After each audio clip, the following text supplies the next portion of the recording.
stamps. He's promoted me. No, I'm kidding. I'm happy to write the letter as well. Thank you. I'm just going to refer to you as well. Yes. So, I'm Eder. I'm from WITS. Actually, I've been working at Pretoria before that. I just moved to WITS in February for family reasons. And then I was born and bred in Indonesia. That's where I'm from. Very tiny village in North Sumatra.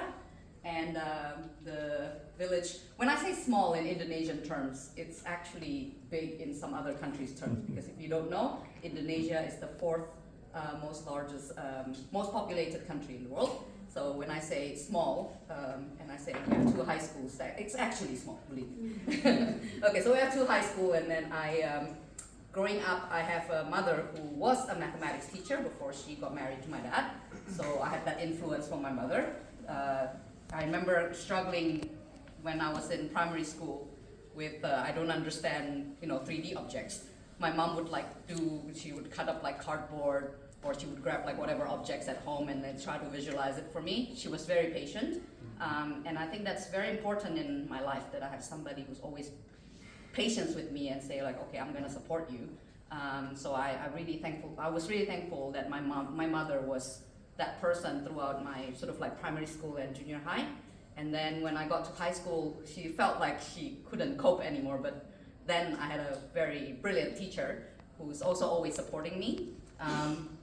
Math in some sense, because of my mother's influence, came a bit more natural to me than my classmates.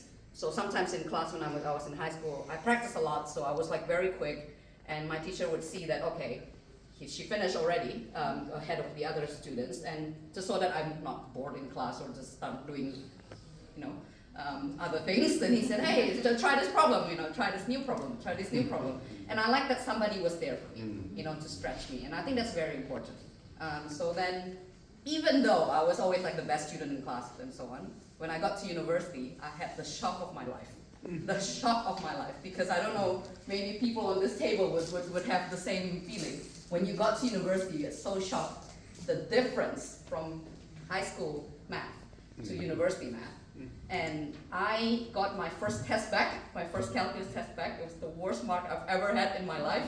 And I was really devastated. And then I was like, okay, I need to talk to the lecturer, because when you're young and stupid, it's always the lecturer's fault. It's never your fault. So you go to your lecturer with this confidence, and then he said to me, I still remember it until today. He said to me, okay, so first of all, I could see that you did not understand a very basic definition. New word for me, definition at that point. Okay.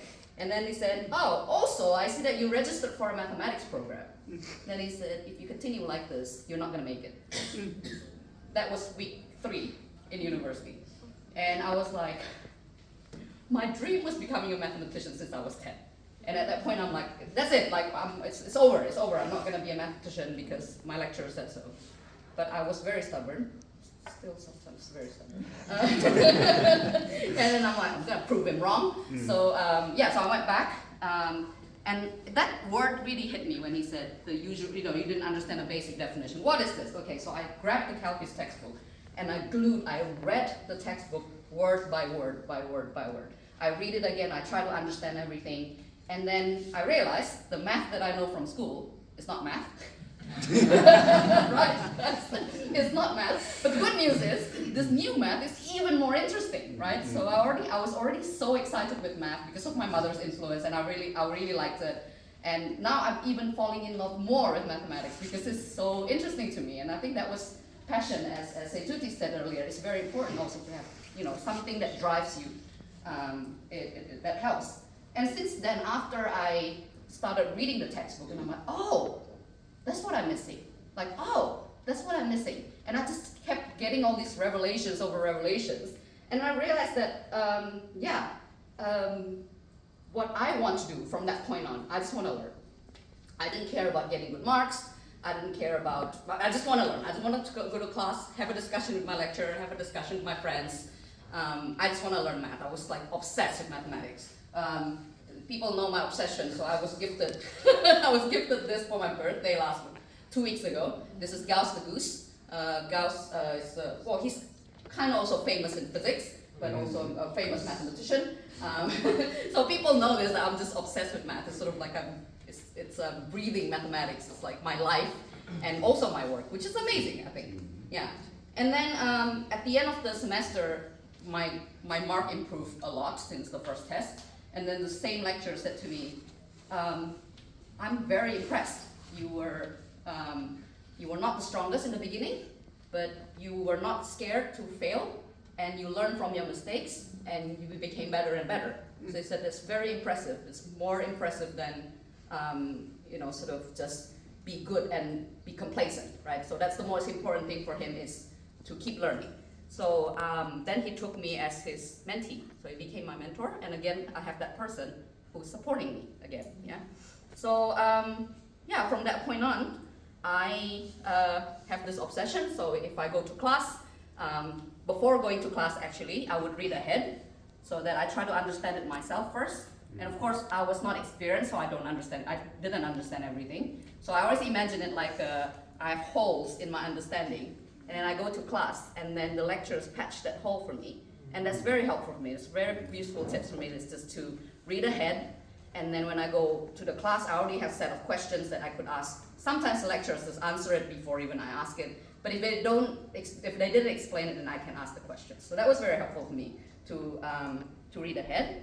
And of course, after that, I was diligent enough to work on the problems, and making sure understanding all the examples, and yeah, just to enhance my understanding.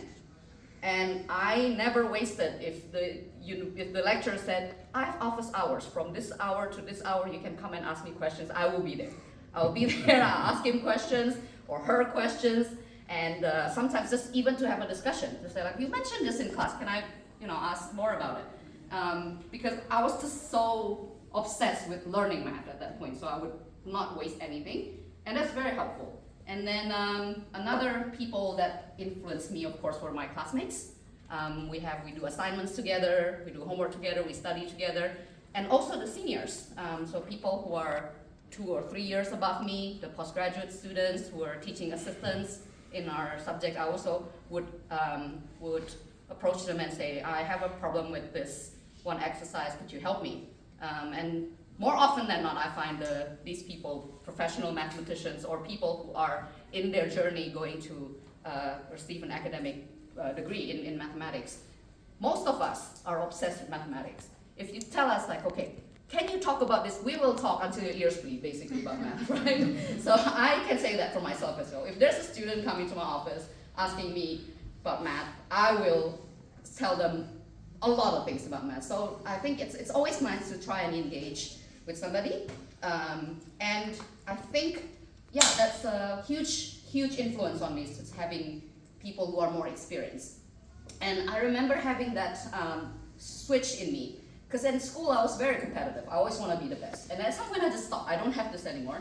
And in fact, if I know somebody who's better than me, I want to be their best friend, because then I can learn more. And I think that is very useful. And I remember one of my heroes, his name is Joseph Pisto. He's one of the giants in the research area I'm working on, banana space theory. And he used to come and visit South Africa. So one time I took him out for beer, and then we had a long discussion, and then he said to me that there's gonna be always people smarter than you. You have 2 choices. You can get intimidated by them, or you can learn from them. So he always said that if he sees somebody and he felt like that person's smarter than him, he would go to them and say, hey, let's talk about this problem, let's talk about that problem, and just always learning, basically. And I think that was also highly influential for me. And I also found out in my honors defense, before I graduated, somebody asked me a question in that presentation, and I honestly did not know the answer. So I just said to this professor, I'm sorry, professor, I don't know the answer. And then turns out afterwards he told me that that was a trick question. He wanted to see what my reaction was, because there were so many of my classmates, when they didn't know, they were too afraid to say I don't know, and then they just make up an answer. And then he said, sometimes a sign of you understanding something is also know when you don't know something. So I also found that very helpful, and it's okay to say I don't know. And today I feel like when I learn something and I don't know, I'm just go around and ask people, hey, do you know something about this? And I found that really having people around me, having people around me to learn math with, learn math together, is very nice. One of my mentees' favorite saying is, mathematics is not a solo sport. And aren't we grateful to not have to not do it on our own? Yeah, so I want to close to say that Josh will speak a little later, but Josh is one of my tutors currently. I'm at AIMS, African Institute for Mathematical Sciences, currently teaching, and we talk about math every day, Josh. We talk about math every day, and then I did tell Josh that I really like this idea of us discussing mathematics. I always feel it like, when you learn a new language, the first point of understanding that new language is that somebody speaks the language and then you understand what they're saying. But forming a sentence in that language is very hard. Yeah, and I found that part of forming a sentence is the same as like talking about mathematics. It's actually a lot harder than understand the mathematics. This is what I always say, the active part of mathematics. And I found this when I was a student. If I have an assignment and I'm kind of like ahead of my friends, when I explain to them, I understand it better, even further. So it's like a deeper layer of understanding. So I always have like that sort of view of mathematics, is that it's nice to actually surround yourself to help you, but it's also helping you to speak about mathematics to other people. And that helps, and coming back to what Tuti said earlier, it's a very similar story. It's very helpful to deepen the understanding. Yeah, I think that's all for me. Thank you. Hi, you speak a lot about your passion and your love for mathematics. Yes. Do you have any advice for teachers at a primary school level to, pass that love of the subject onto our learners, because there's a big fear around the subject? Yes. This is a very hard question, because I sometimes feel like I don't know if I pass it on consciously or subconsciously. Because I always feel like if you are teaching and you're at the front of the class, you can feel the energy from that person, right? It's something like, okay, it's not very scientific to say this, but it's something that I feel like if the person is very passionate, like you can feel it. And I have many students that I mentored over the years. Of course, now I'm giving back, because I feel like I was mentored by a lot of people, so now I try to give back and mentor a lot of students. And majority of my students said, whenever they sit in my class, even if it's at 7 in the morning, they will wake up because they said, she's just full of energy. And I think if you just sort of be authentic to yourself, yeah? I think that's important. Be authentic to yourself and just be who you are. Do wacky things like bring a gusto class, and don't be afraid to show who you are. And I think the students really like that from their lecture. Sort of, you feel less like a part of the institution, but more human. I feel like, yeah. I don't know if that helps. Yeah.